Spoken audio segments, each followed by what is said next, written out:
Bonjour à vous les intermouettes, bienvenue sur la chaîne Techniquement ce qu'il faut savoir, dans cette 24e et dernière vidéo du calendrier de l'Avent sur le platisme. Bien entendu, si vous souhaitez voir plus de vidéos sur le sujet, vous pourrez retrouver en lien dans la description la playlist où sont rassemblées toutes les vidéos de ce calendrier de l'Avent, que vous pouvez également retrouver dans le lien qui s'affiche en haut à droite. Nous allons dans cet ultime épisode du calendrier parler non pas d'une preuve directe que la Terre n'est pas plate, mais d'un ensemble d'affirmations grandiloquentes et infondées. Je l'ai déjà assez teasé, j'ai nommé le complot. Car en effet, les platistes ne cessent de répéter que les instances gouvernementales du monde entier savent pertinemment que la Terre est plate, mais disent-ils à la population de fausses informations pour leur faire croire que cette dernière est sphérique. Quel est le but de ce complot ourdi par les plus puissants ? Quels sont les avantages qu'auraient les gouvernements à propager un tel mensonge ? Les platistes évitent bien d'en parler parce que eux-mêmes ne savent pas. Mais bien que n'ayant pas la connaissance absolue du pourquoi de ce complot, le fait que ce dernier existe est à leurs yeux une certitude totale. Bien entendu, tout ce qui s'approche de près ou de loin de notre planète est à leurs yeux une machination du complot. Ainsi, nous en avons déjà parlé, la gravité n'existe pas pour les platistes. La chute des corps n'est à leurs yeux de profanes que le résultat d'un jeu de flottabilité. Seulement, les platistes manquent cruellement d'une culture scientifique qui leur permettrait de comprendre l'ineptie de leur assertion. Car la flottabilité qu'ils affectionnent tant résulte directement de la poussée d'Archimède, qui n'est possible que si les objets sont plongés dans un champ gravitationnel. Pas de gravité, pas de flottabilité. Pas de flottabilité, pas d'explication correcte des platistes. Pas de palais. Pas de palais. Enfin, ce n'est pas comme si les platistes étaient habitués aux explications en accord avec la réalité. Comme de nombreux platistes nagent également dans les eaux troubles des mouvances de l'extrémisme religieux et du discours anti-science, leur croyance constitue également pour certains à contester la tectonique des plaques et la dérive des continents. Cette dérive est en effet parfaitement mesurable grâce aux données GPS. GPS qui, bien sûr, n'existent pas. L'Australie, située sur une plaque tectonique se déplaçant rapidement de 7 cm par an, a dû mettre à jour en 2016 toutes ses coordonnées GPS, car elles avaient dérivé de 1,5 m depuis les derniers relevés datant de 1994. En parlant de l'Australie justement, les platistes affirment que cette dernière n'existerait pas. Certains platistes clament en effet que l'Australie est une création des gouvernements mondiaux pour faire croire que la Terre est sphérique et que toutes les personnes affirmant être nées ou vivre là-bas ne seraient que des comédiens ou des comédiennes payés par le complot pour entretenir ce dernier. S'il est vrai que les personnalités australiennes les plus connues sont des artistes, que ce soit des personnes que l'on peut voir au cinéma qui égayent nos soirées par leur musique, cela n'est en rien une preuve que l'Australie est une création du complot. Allez voir à l'autre bout de la planète si les personnes les plus connues de votre pays sont Madame Michu qui sort la poubelle trop tôt le matin, ou plutôt les artistes qui font rayonner la culture de votre pays. L'Australie, toute gigantesque qu'elle soit, est loin d'être la seule dans cette partie du monde. Il y a également la Nouvelle-Zélande à 2000 km à l'est, la Nouvelle-Calédonie à 1400 km et la Nouvelle-Guinée à moins de 200 km au nord. Bon, la Nouvelle-Zélande est dans le giron britannique du Commonwealth, et c'est peut-être pour ça qu'elle fait partie de la combine également. Il faudrait alors expliquer pourquoi, si l'Australie n'existe pas, ni la Nouvelle-Guinée ni la France ne dénoncent la supercherie. Oui, car la Nouvelle-Calédonie est un territoire français. Mais du coup, pour la France, qui est en froid avec le Royaume-Uni suite à la sortie de ce dernier de l'Union Européenne et des accords de pêche qui ne sont pas respectés, et qui est également en froid avec l'Australie, à cause d'un contrat de sous-marin qui devait être produit par la France et vendu à l'Australie, mais que cette dernière a décidé de ne pas honorer pour se tourner vers des sous-marins américains. Et que dire des nombreux étudiants indiens qui chaque année partent dans des échanges universitaires avec l'Australie et la Nouvelle-Zélande, ou même des autres pays asiatiques même s'ils sont beaucoup moins peuplés, et qui émigrent de façon plus ou moins légale dans l'espoir d'une vie meilleure. Faut-il croire qu'une population de 1,4 milliard d'habitants est également complice du complot ou ignorante de ce dernier ? Bref, on voit que le complot de l'inexistence de l'Australie ne tient pas 10 secondes face à la réalité. Et quand bien même cette île gigantesque n'existerait pas, son absence ne serait en rien une preuve pour un quelconque modèle impliquant la forme de notre planète. Mais plus encore que leur incapacité totale à formuler une explication plausible, testable et vérifiable, l'invocation par les platistes d'un complot d'envergure mondiale pour baser leur justification d'être dans le vrai contre la Terre entière est difficile à tenir. Car, d'après les platistes, tous les objectifs d'appareils photo sont conçus par la NASA pour faire croire que la Terre est ronde. Ah oui, alors petite précision importante avant de continuer, la très grande majorité des platistes, en plus d'un degré d'incompétence en sciences inégalé, sont également dans des États des États-Unis très tolérants envers les croyances idiotes, particulièrement les croyances religieuses, et possédant un système éducatif calamiteux, voulu par les instances religieuses qui s'immiscent dans la vie politique.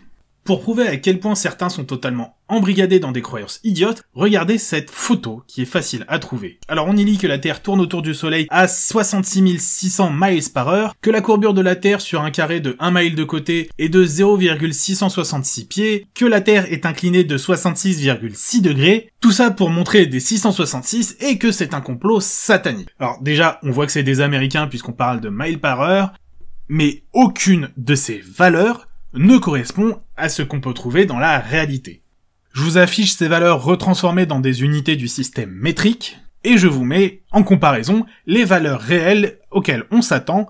Ça, c'est un coup classique des fanatiques religieux, conspuer l'adversaire et l'accuser de faire partie d'un complot satanique, même si ça n'a aucun sens. Tant que vous traitez l'adversaire de suppôt de Satan, tous les fanatiques religieux seront dans votre camp. À leurs yeux, seule leur grande nation est capable de produire de la technologie, et en plus des sciences, les platistes ignorent totalement que le reste du monde n'est pas à la traîne par rapport au pays de l'oncle Sam, mais est bien souvent bien plus compétent technologiquement dans l'ingénierie et la production d'outils de pointe. Leur nombrilisme les pousse donc à tout justifier par un complot des organismes américains, en omettant totalement que des organismes similaires, dans d'autres pays, souvent en désaccord total les uns avec les autres, développent de leur côté et de façon totalement indépendante les mêmes technologies, et aboutissent aux mêmes résultats sur la forme de la Terre. Car oui, les sciences étant contraintes par les lois de notre monde, vous aurez les mêmes contraintes des limites physiques de notre univers où que vous soyez, et donc les mêmes conclusions que votre pire némésis. Mais bon, je ferme ici ma digression. Pour les platistes, tous les objectifs de caméra ou de télescope sont donc conçus pour la NASA, disais-je, pour faire croire que la Terre est sphérique. Et ce, sans prendre en compte que les appareils photo modernes ne sont bien souvent même pas fabriqués sur le sol américain, et qu'il existe d'autres agences spatiales dans le monde fabriquant leurs propres appareils dont les mesures prennent en compte la forme de la Terre.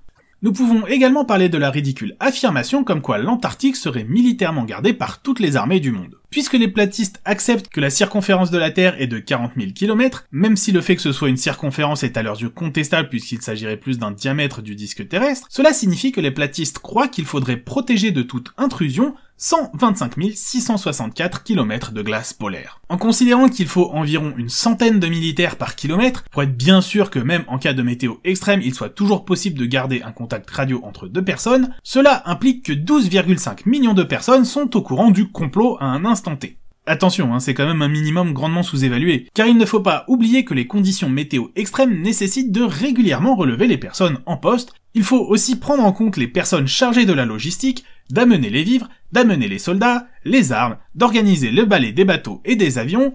On arrive rapidement à une estimation basse de personnes impliquées qui tourne autour de 100 à 150 millions, mais on peut facilement dépasser le milliard si on prend en compte toutes les personnes qui vont se cumuler dans cette organisation sur 1 ou 2 décennies.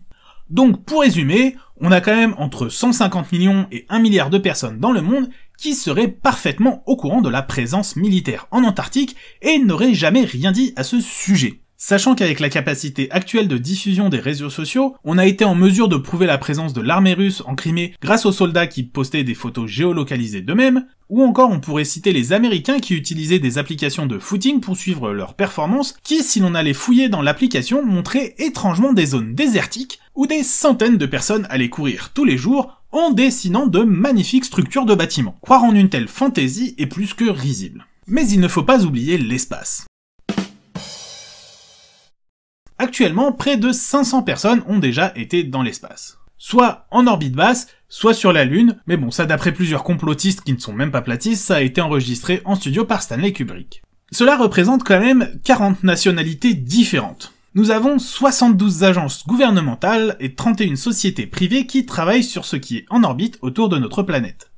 Sans compter la vingtaine d'entreprises s'attelant à la construction des différents engins pour l'exploration spatiale, à savoir les rovers, les atterrisseurs, les sondes allant explorer aux 4 coins du monde notre système solaire. Ça représente en tout quelques centaines de milliers d'employés de par le monde, pour seulement 20 000 environ de la NASA. Pourquoi la majorité du monde déciderait de s'impliquer dans un complot qui serait ourdi par la NASA? Enfin, on pourrait citer l'argument ultime, le fait même que les complotistes de la Terre plate puissent parler de leur complot, et la preuve qu'il n'existe pas. Car si les puissances du monde entier sont impliquées dans ce mensonge, et que depuis l'Antiquité, tous les gouvernements, quelle que soit leur opinion politique, s'astreignent à maintenir cette illusion, pourquoi laisser des personnes divulguer ce complot à la face du monde? Avec toute la puissance à leur disposition, les armées du monde, la technologie, l'argent, et si l'on prend globalement près de 6 milliards de personnes qui sont impliquées de près ou de loin dans le complot. Expliquez-moi pourquoi il y a encore des personnes qui peuvent parler de ce complot de la Terre plate sur Internet.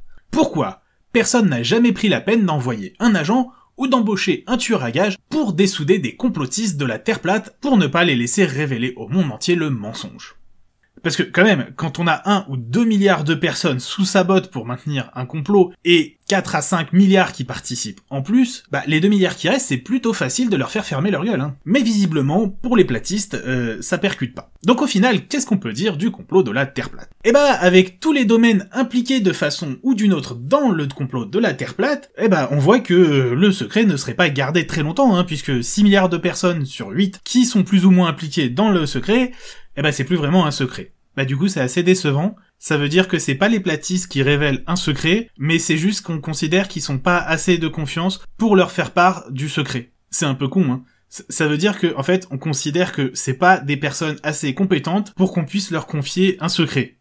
Genre, un secret qui est quelque chose qu'on apprend à gérer quand on a moins de 10 ans. Continuez autant que vous voulez à dire qu'il y a un complot, ça veut juste dire que vous n'avez pas la capacité des enfants de 10 ans. Voilà. Franchement...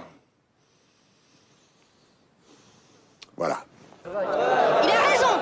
Voilà. Nous sommes à la fin de cette 24e et dernière vidéo du calendrier de l'Avent 2021 de Techniquement ce qu'il faut savoir, où l'on a passé en revue pas mal d'incohérences du platisme, mais pas toutes.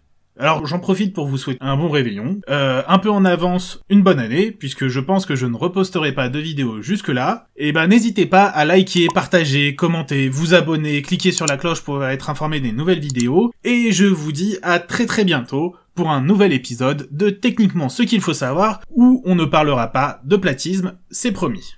Ciao!